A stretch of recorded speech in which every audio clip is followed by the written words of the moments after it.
Well, Polygon is back at it again. Josh Broadwell is out here farming soy journo aura like an Indonesian boat kid, with his article about Death Stranding 2 needing more content warnings in the game. Now, in the last video, I actually agreed with his take on the boss skip feature, but we're back on the right side of history with this one, baby. Woo! But I actually have to go clean my rabbits, so let's walk and talk. Josh Broadwell at Polygon dropped an article recently arguing that DS2 desperately needed content warnings for its opening hours. His main concern is, at the end of Death Stranding 2's first episode, you see a baby, alone, whimpering, and crying. And then she falls still, without warning, and stops breathing.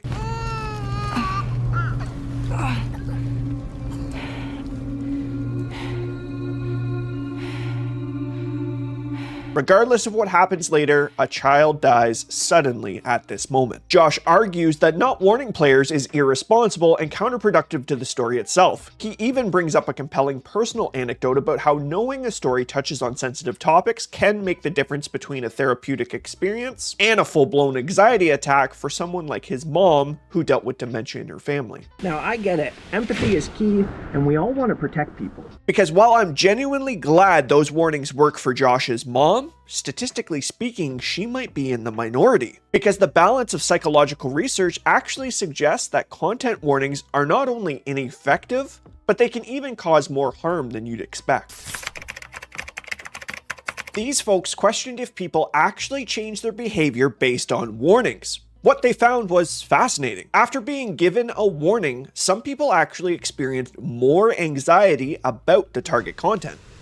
And get this, those who believed in the protective power of the warnings, they felt even more anxious after seeing them. In one experiment, people reading essays about domestic violence with warnings, especially those who valued them the most, experienced negative emotions. They expected negative emotions, so well, they experienced them. The warning itself became a self-fulfilling prophecy.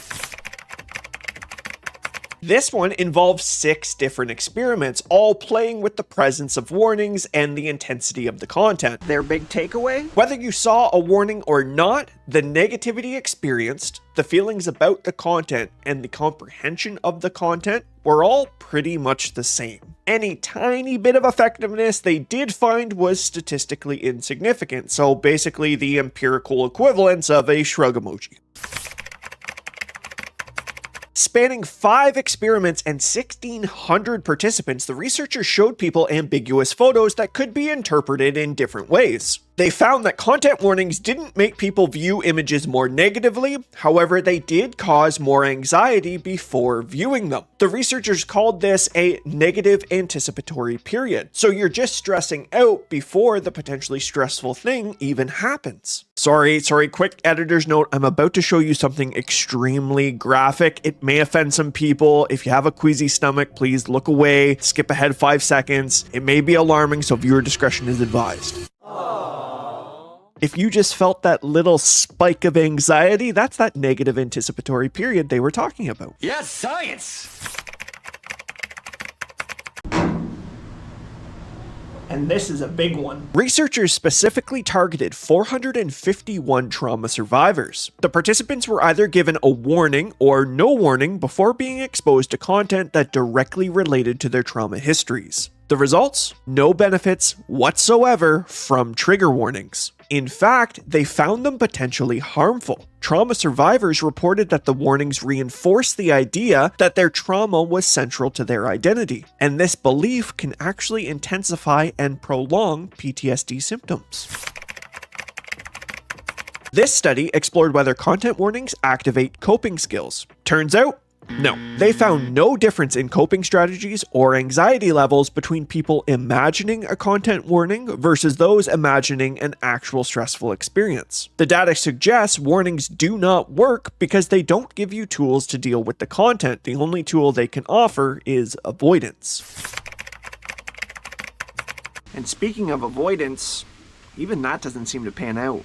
Research into Instagram's sensitive content screens showed that even vulnerable users, those with depression and other severe psychopathological symptoms, would choose to view the sensitive content 80 to 85% of the time despite the warnings. And for the 15 to 20% who do avoid it, that might not be a good thing either, as studies on PTSD are pretty clear that trigger avoidance can actually prolong PTSD symptoms. That's why prolonged exposure therapy, which involves gradually confronting trauma-related memories and situations, are often used in combination with other therapies to help treat PTSD. So to sum it all up, trigger warnings don't work as expected. When you repeatedly hear trigger warning before witnessing a traumatic experience, those words can become a reliable predictor of trauma activation. It's classical conditioning 101. Essentially, the words trigger warning themselves can become triggering. This leads to increased anticipatory anxiety and can even further harm those suffering from PTSD symptoms by pushing them towards full avoidance, or even worse, reinforcing the idea that their trauma is central to their identity. Furthermore, all games, including Death Stranding 2, already have a traditional content warning system right on the box. It's the ESRB rating. For those like Josh's mom who benefit from understanding content beforehand, these resources are already in place. It's worth taking a moment to research a product before purchasing it if you want to protect yourself or you're overly sensitive. But piling on more content warnings not only impact the artistic vision, but based on the science, can cause more harm than good, even for those people we're trying to protect.